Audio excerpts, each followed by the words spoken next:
Hello, I'm doctor Manasa, fertility consultant.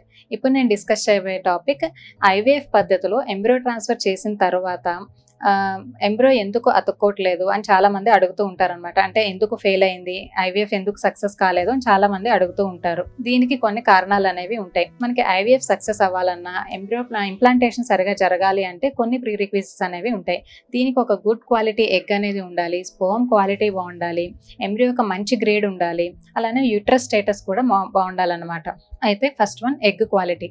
Egg quality అనేది ఎప్పుడు తగ్గుతుంది, దాని క్వాలిటీ ఎప్పుడు కాంప్రమైజ్ అవుతుంది అంటే, ఒకవేళ వైఫ్ యొక్క age more than 35 to 40 years ఉన్నా కానీ, ఒబీస్గా ఉన్నా కానీ, లేదా వైఫ్కి ఏమన్నా సివియర్గా ఎండోమెట్రియోసిస్ ఉంది, లేదా poor ovarian reserve, egg reserve తక్కువగా ఉంది అంటే, ఎగ్ రిజర్వ్ తక్కువగా ఉంది అంటే దాని అర్థం ఆ ఎగ్స్ అనేవి చాలా పూర్ హార్మోనల్ ఎన్విరాన్మెంట్లో గ్రో అయినాయి. అలాంటి ఎగ్స్కి క్వాలిటీ అనేది కూడా తక్కువగానే ఉంటుందన్నమాట.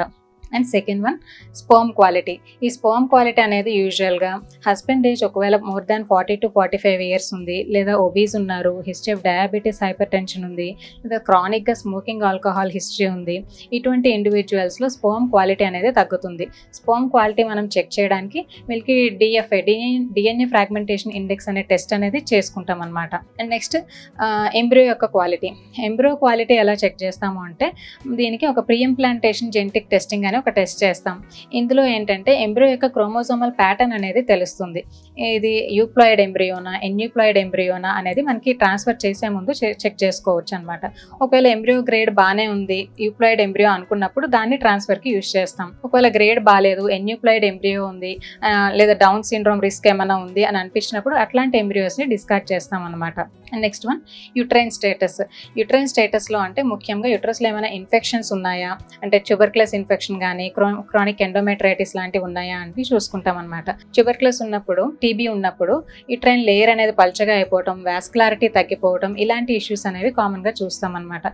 ఇలా ప్రయర్గా ట్రాన్స్ఫర్ ముందు కొన్ని ట్రీట్మెంట్స్ అనేవి ఇచ్చి, యాంటీబయాటిక్ ట్రీట్మెంట్ ఇచ్చి తర్వాత ట్రాన్స్ఫర్ ప్లాన్ చేసుకోవాలన్నమాట. నెక్స్ట్ యుట్రస్లో అనటామికల్ డిఫెక్ట్స్ ఏమైనా ఉన్నాయా అని చూసుకోవాలి. ప్రేయర్గా కొంతమందికి పుట్టకతోనే యుట్రస్ అనేది అబ్నార్మల్గా ఉంటుంది. అంటే పుట్టినప్పుడే ఒక 2 యుట్రస్తో ఉండటం, అంటే బయోకార్నియేట్ యుట్రస్, లేదా యుట్రస్ అనేది బెండ్ అయి ఉండటం, దీన్ని యూనికార్నియేట్ యుట్రస్, లేదా ఒక్కొక్కసారి యుట్రైన్ క్యావిటీ అనేది 2 పార్టిషన్స్ కింద డివైడ్ అయిపోతుంది. మధ్యలో ఒక అడ్డుగోడ ఉండి 2 క్యావిటీస్ కింద డివైడ్ అయిపోతుంది. దీన్ని సెప్టేట్ యుట్రస్ అని అంటాము. ఇలాంటి కండిషన్స్లో ఎక్కువగా మిస్క్యారేజెస్ కానీ, ఇంప్లాంటేషన్ ఫెయిల్యూర్స్ కానీ అయ్యే అవకాశం ఎక్కువగా ఉంటుందన్నమాట. అండ్ లాస్ట్ వన్ బ్లడ్లో ఏమైనా అబ్నార్మాలిటీ ఉందా అంటే, ఇమ్యునలాజికల్ ఫ్యాక్టర్స్ అంటాము. ముఖ్యంగా ఏంటంటే యాంటీఫాస్ఫోలిపిడ్ యాంటీబాడీ సిండ్రోమ్. ఇందులో ఏంటంటే మన బాడీలో ఆటో యాంటీబాడీస్ అనేవి ఉంటాయన్నమాట. ఇవి మన బాడీలో ఉన్న ఎంబ్రియోని ఒక ఫారెన్ బాడీ లాగా ట్రీట్ చేసి రిజెక్ట్ చేస్తాయన్నమాట. దీనివల్ల మిస్క్యారేజెస్ అండ్ ఇంప్లాంటేషన్ ఫెయిల్యూర్స్ అయ్యే అవకాశం ఎక్కువగా ఉంటుందన్నమాట.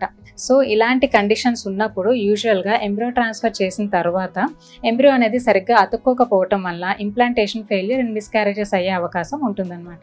Thank you.